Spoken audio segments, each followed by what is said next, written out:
17 anos, um jogador que eu acho muito bom, que joga na direita, de origem jogador de meio campo, pegou muitas convocações de seleção de base.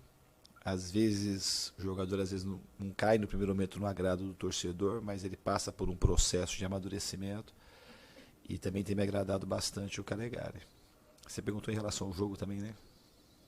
É só isso. Então tá bom, obrigado. Diniz, aqui à tua esquerda. Boa noite, Diniz. Eu sou Almeno Campos, da Rádio Alta Conexão.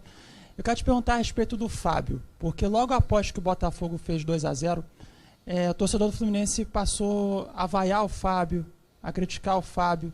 E o Fábio tem sido um cara que ou melhor, vem sendo um cara que é muito importante para o Fluminense. Queria saber de você o que você achou dessas críticas, das vaias também ao goleiro Fábio, logo após que o Botafogo fez o 2-0 no placar, o Diniz. O Fábio é um jogador extremamente importante para o time, é um personagem que tem o seu nome marcado na história do futebol brasileiro. Eu acho que esse momento foi uma coisa que o Fábio falou em relação da cobrança que às vezes vem do torcedor e alguns jogadores sentem, mas ele é um jogador totalmente identificado com o Fluminense. E o torcedor pode ter certeza que o Fábio, ele respeita muito o clube, respeita muito também a torcida. E a gente espera que, porque o Fábio gosta muito daqui, sabe? Um cara que trabalha muito, que entrega muito, um cara muito experiente, que se dedica muito para poder entregar vitórias para o torcedor. Em relação ao Fábio, é isso que eu tenho para dizer. Boa noite, Diniz. Falando um pouquinho do nome do jogo, né? Matheus Martins, que foi um jogador que recentemente perdeu, podemos dizer assim, a vaga no time titular, mas hoje entrou, mudou a cara do jogo, transformou o jogo, garantiu o empate. Queria que você falasse sobre a atuação dele e também sobre a importância de ter essa paciência com esses jogadores ainda muito jovens que vieram da base e precisam desse tempo para maturar. Na realidade, jogar em time grande, já falei mais de uma vez, é extremamente difícil. Não é o jogador ter boa condição técnica, boa condição geral. Existe um processo emocional, até social, para os jogadores poderem suportar aquilo que o torcedor às vezes exige. E o torcedor tem que fazer aquilo que ele faz, que é torcer. A gente está aqui para ser vaiado, para ser elogiado, e a gente tem que saber suportar isso. E os jogadores, a gente tem que ter paciência, mais a gente internamente, porque o torcedor, ele vem aqui para a gente tem que entregar para o torcedor as coisas. De preferência, entregar vitórias, e se for jogando um bom futebol, melhor ainda. E quando isso não acontece, o torcedor se manifesta. E eu tenho eu sempre falo isso, tenho muita gratidão pelo torcedor do Fluminense. Imensa gratidão. Acho que hoje muito do que a gente fez no segundo tempo, ao mesmo tempo que ele teve um momento ali para começar a vaiar, depois a gente fez o gol, ele já reagiu junto, e se tem mais um pouco de tempo, o torcedor estava quase colocando a bola dentro do gol. A gente fazer o terceiro gol, como foi contra o Fortaleza, como foi outras ocasiões aqui no Maracanã. Então a gente tem que saber entender o torcedor e a gente tem que saber entender também o jogador. O jogador sentia, não é fácil para um jogador de 18, 19 anos receber uma vaia da torcida, porque o jogador não, é difícil para qualquer adulto, para qualquer pessoa de 50, 60, 70 anos. E você tem que ter muito equilíbrio emocional. E para os meninos, a gente tem uma ilusão de que um jogador que sai lá de Xerém, com 17, 18 anos, vai vir pronto para cá, e se a gente começa a ter um momento ruim, o torcedor começa a vaiar, ele vai conseguir reagir muito bem e vai dar conta. É extremamente difícil de dar conta. Então a gente tem que ter paciência. O Martins saiu, voltou muito bem. É um processo do Calegari. Já falei mais de uma vez, jogador que está no Fluminense, não tem jogador ruim aqui. Todos eles são muito bons. E jogador bom mesmo é um jogador que está com confiança. Então, às vezes, quando vem a crítica da torcida, que é uma coisa que vai vir sempre, quando o torcedor achar que tem que vai, ele vai vaiar. Ninguém vai controlar a torcida. A torcida está aí para se manifestar do jeito que ela tem que se manifestar.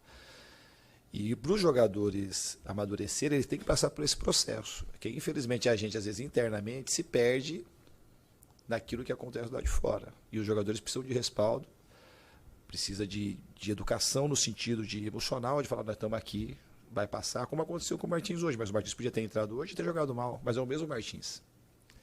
Porque senão a gente perde. O Calegari, você pode ter certeza que é um grande jogador. E outros tantos, assim, às vezes que a torcida, em determinado momento, pega no pé e tal, que vai pegar, mas aqui não tem jogador ruim. Então hoje a gente espera, só que não é todo dia que o Martins vai entrar e desequilibrar o jogo como desequilibrou hoje. Então a gente tem que ter cuidado com o jogador, é uma coisa que eu gosto muito de fazer isso, esse processo de ir preparando os jogadores, e conforme o time vai crescendo, os jogadores vão ganhando uma estrutura emocional maior e conseguem jogar mais perto da sua plenitude. Vocês sabem muito bem que o Samuel Xavier, por exemplo, era um jogador extremamente criticado quando eu cheguei aqui. O fato do time ir ganhando, o que a gente teve um momento assim, muito bom, de muitas vitórias, ficou sem perder, foi o tempo que o Samuel, que é um jogador de 30 anos, conseguiu ir jogando, sedimentando, deu tempo para o torcedor ver que ele tem qualidade. Hoje é um jogador que a torcida fala, pô, é um jogador que merece claramente vestir a camisa do Fluminense. E todos que tem aqui têm essa condição. A gente não sabe quais aqueles que vão conseguir passar por esse processo, mas a gente tem que saber entender, que a gente internamente, saber que pode vir coisas críticas de fora, e do torcedor e da imprensa, a gente tem que dar as condições necessárias para os jogadores conseguirem avançar. Senão a gente vai perdendo todo mundo. Criticam hoje, vamos supor que o Martins não entra bem hoje. Aí a gente perde o jogo, como perdeu, porque podia ter acontecido. Aí mais um criticado. Aí para outro jogo, já fica mais difícil para ele avançar. A gente tem que trabalhar mais para poder deixar o cara forte emocionalmente para seguir. Então a gente internamente tem que saber lidar com essas situações. E o jogador de futebol profissional se forma assim. A gente tem que ter estofo emocional para poder seguir essa profissão. Aqui, Diniz. Boa noite, Antônio Brena, repórter do Fim de Jogo. Queria que você falasse um pouquinho sobre como você lida com esse processo de maturação do Matheus Martins.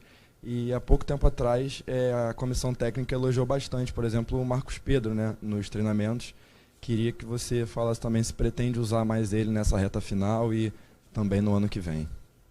É um jogador que é super bem avaliado internamente, ele tem treinado conosco, mas tudo tem o seu tempo, né? Então a gente não dá para ficar... Se de repente você bota o Marcos Pedro e ele eventualmente não corresponde, é mais um, que aí você vai perdendo. Então a gente tem que ter um feeling, não é que a gente vai acertar sempre, mas tem que ter feeling para poder botar, porque o que a gente tem que saber sentir também do jogador, que é quando ele vai entrar, se eventualmente as coisas não acontecerem de uma maneira positiva, ele vai conseguir suportar o próximo jogo, o jogo seguinte, para ele ir amadurecendo, né? Então assim, a gente tem que tomar cuidado. Mas o Marcos Pedro, especificamente, respondendo a sua pergunta, é um jogador que é muito bem avaliado, é ótimo lateral esquerdo, tem uma história lá nas categorias de base e fez um excelente Campeonato Brasileiro de Aspirantes. Boa noite, Diniz. Maicon Ribas aqui do Cariocado, saudações tricolores também. O sonho do Fluminense, o principal objetivo do Fluminense está sendo né, o acesso para a Libertadores, né, classificação para a Libertadores. Falando um pouco mais da sua permanência, caso essa vaga na Libertadores não chegue, isso pode afetar na sua renovação? Não tem absolutamente nada a ver com isso, minha permanência no Fluminense. O time está jogando, está procurando se aplicar ao máximo para poder vencer os jogos. Falando um pouquinho do jogo de hoje, a gente fez um primeiro tempo muito bom. A gente esteve muito perto de abrir o placar, 1, 2, 3 vezes e acabamos acho que no único chute que o Botafogo conseguiu acertar, eles acabaram abrindo o placar. O segundo tempo já modificou um pouco. A gente tomou o segundo gol também cedo, aí teve uma instabilidade emocional. Depois a gente conseguiu, teve força para reagir, a gente tomou conta do jogo e poderíamos ter vencido. Pelo que aconteceu no jogo todo, não é que o empate foi injusto, mas o Fluminense teve a chance maior de vencer o jogo, se você computar tudo que aconteceu na partida. Boa noite, Diniz. Raine Meireles aqui, ó, da Radioativa, aqui na sua frente. Oi. Por aqui, isso. Queria que você explicasse também a saída do Cano e a entrada do Alan. Você não acha que com o Matheus Martins o time estava atacando, ficou mais ofensivo? Se essa bola não chegaria mais ali aos pés do Cano, por favor. Obrigada. Chegaria nos pés do Cano e chegaria nos pés do Alan.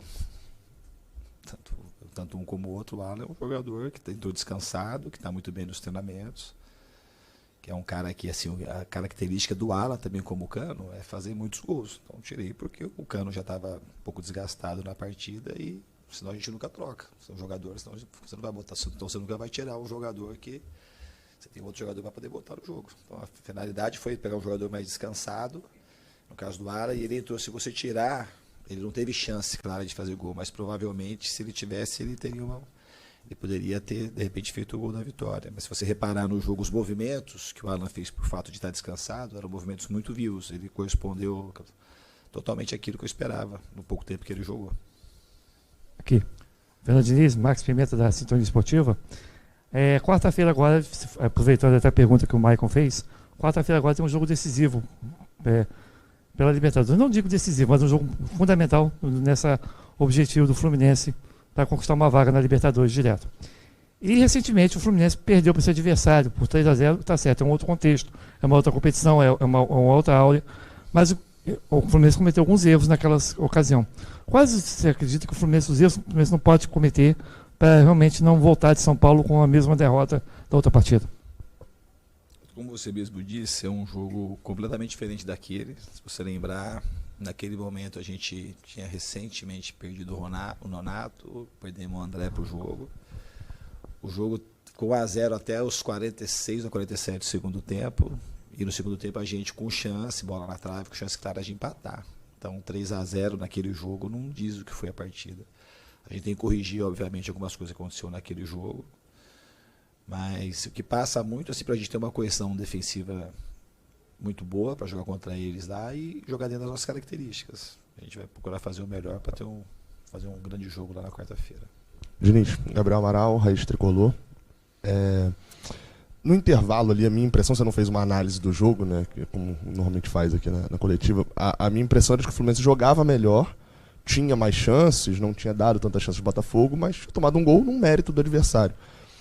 E eu até supus até que você não mexeria no time para o segundo tempo. Então eu queria que você fizesse uma análise do primeiro tempo, do segundo tempo, e dessa mexida que você fez, enfim, depois da entrada do Matheus Martins, uma análise do jogo completa, mas pegando principalmente nessa mexida para o segundo tempo. Por que você preferiu fazer, mais uma vez, aquele ponto de tirar um zagueiro e botar o André para a zaga e povoar mais o meio de campo com o Natan?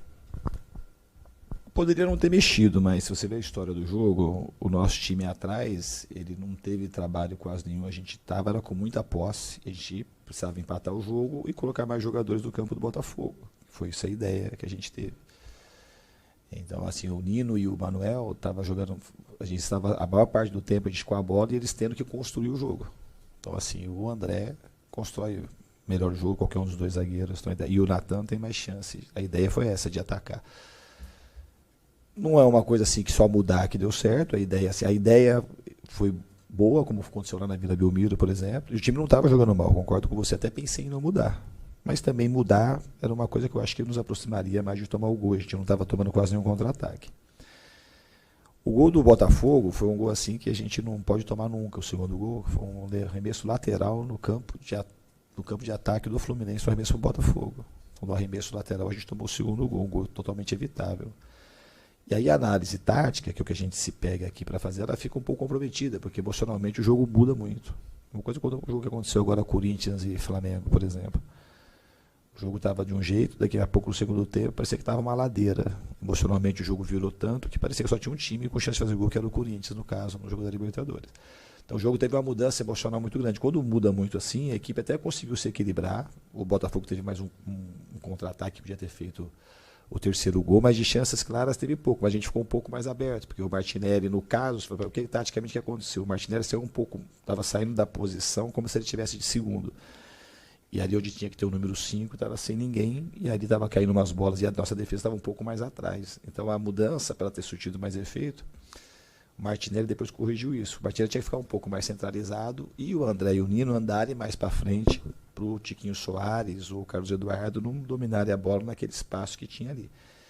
E foi isso que fez o Botafogo ter alguns contra-ataques. Porque na construção, eles praticamente não construíram nada o jogo todo. Só o que eles tiveram de chance no segundo tempo foi alguns vacilos. A gente errou um pouco mais de passe, um pouco mais afobado no segundo tempo. E esse espaço ali no meio que eles acabaram aproveitando. Depois, com a entrada do Martins, é aquele negócio. Entrou, desequilibrou o jogo, aí mudou tudo o jogo. Então não é uma coisa, não dá para você analisar o jogo, quebrar o jogo, a parte tática da parte emocional.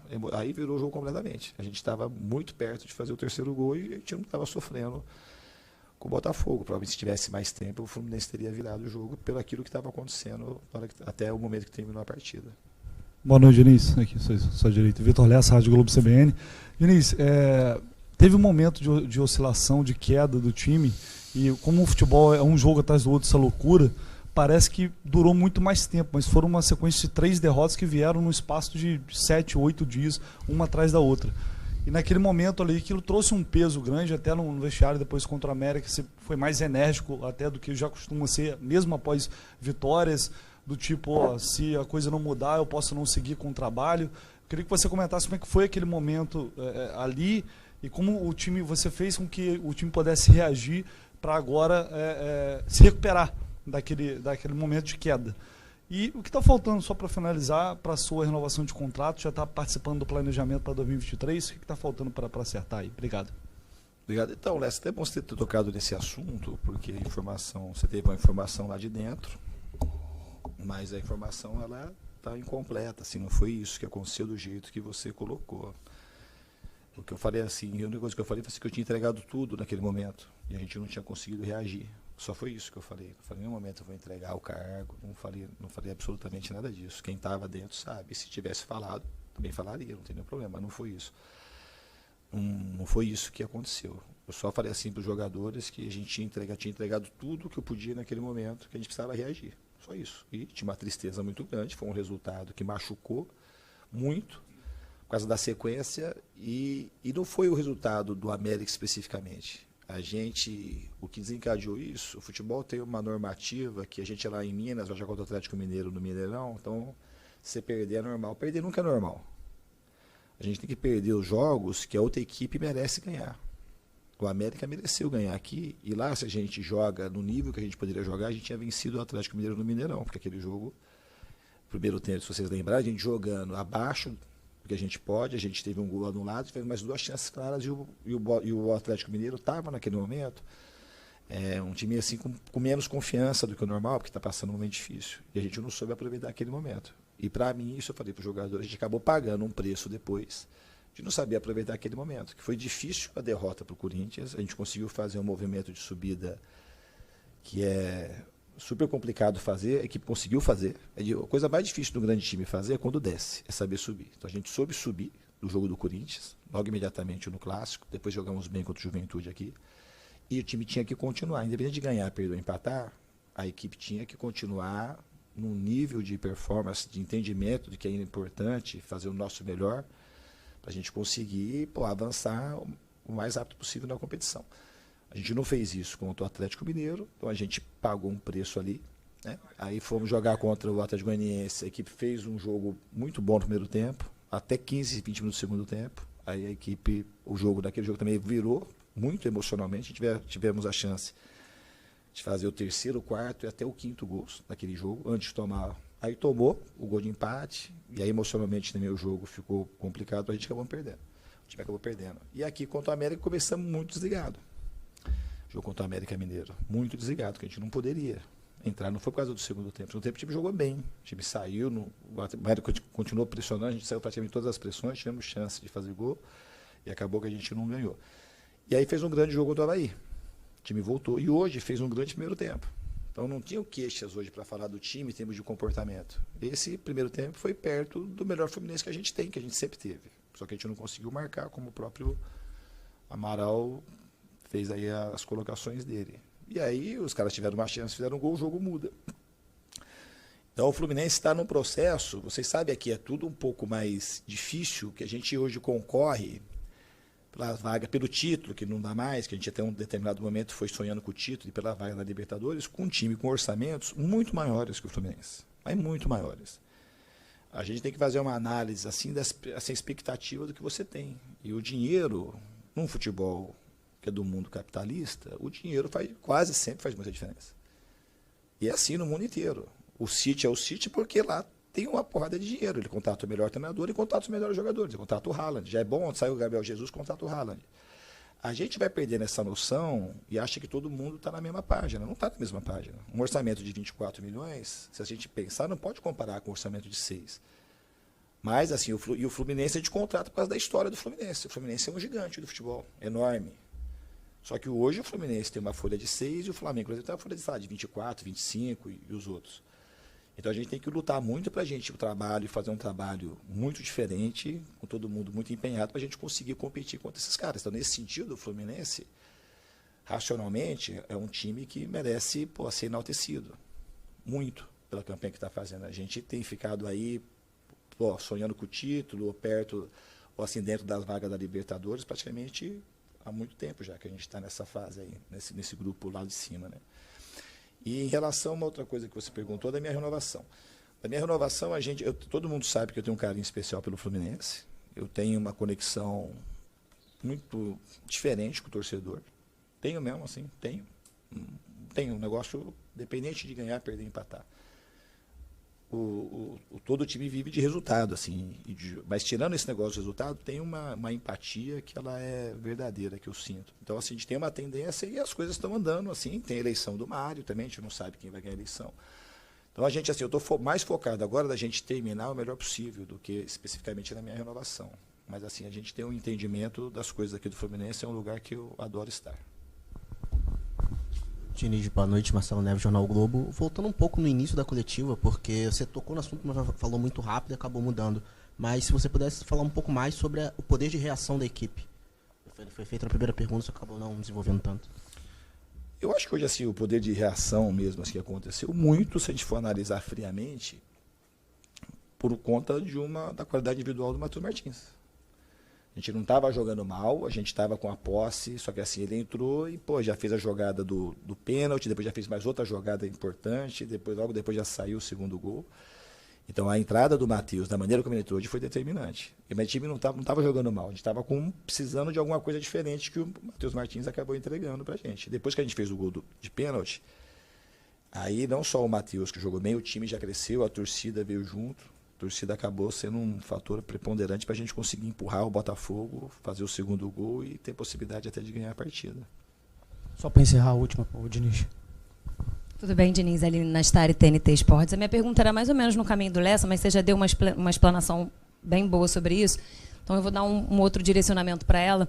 Você falou do lado financeiro, né? A sensação que a gente tem dos times montados por você é que o lado tático, obviamente, todo mundo comenta, é muito forte, mas o lado emocional também. Era nítido a gente ver o quanto que o time acreditava, principalmente até no Campeonato Brasileiro, Fluminense em terceiro, o Inter segundo, em zona mista a gente falava com um jogador do Internacional que parecia que acreditava, de certa forma, menos pela distância do Palmeiras do que o jogador do Fluminense, assim. Então, mostra como é esse teu trabalho no lado anímico. E aí teve a eliminação na Copa do Brasil e logo na sequência também esse distanciamento assim da liderança. Você, na última rodada, muda um time que era o time que você vinha jogando até ali, enfim, alguma mudança na parte tática.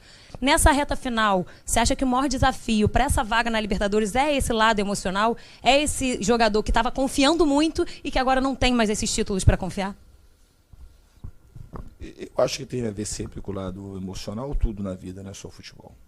Assim, a gente resgatar a confiança do time e promover, a gente está tentando sempre buscando promover um novo encaixe para a equipe. Eu gostei do que a equipe fez lá em Florianópolis bastante, hoje também no primeiro tempo. Então, quando saiu o Luiz Henrique primeiro. Por que a gente sentiu menos, embora o Luiz Henrique seja um jogador grandioso? Era o melhor, talvez, o melhor jogador do futebol brasileiro naquele momento. Atacante, com certeza. Tá? E a gente sentiu menos, porque a gente estava preparado para o Luiz. A gente já sabia que ele ia jogar até a partida do Botafogo. E aí a gente tinha já inserido o Nonato no time. O time estava rodando assim. O Nonato era um jogador que acabava conectando muitos outros jogadores, né? Então, praticamente o Luiz Henrique foi embora, a gente não sentiu, a equipe conseguiu. Quando saiu o Nonato da maneira que saiu, o time sentiu um pouco, porque é uma coisa que ninguém esperava. Se ele tivesse machucado, por exemplo, ia ser uma coisa diferente. A gente fez um esforço aqui muito grande, a diretoria se esforçou, eu me esforcei para o Nonato poder ficar, porque ele era muito importante. E aí a gente tem que armar o time de novo para ter aquelas conexões que o time mudou. Então, assim, o Martinelli é o jogador da posição, mas não tem as características do Nonato. Não é nem melhor nem pior. Assim, cada um tem a sua característica. E agora a gente com o trabalho, e acho que o time está se reconectando de novo até no espaço curto de tempo. Que a equipe agora está começando a comandar os jogos, não tomar contra-ataque, ser um time sempre insinuante com a bola, está se defendendo. No primeiro tempo a gente jogou contra o Avaí, o primeiro tempo de hoje a gente jogou muito bem, se defendeu muito bem também, limitou praticamente as chances de contra-ataque, se defendeu bem nas bolas paradas.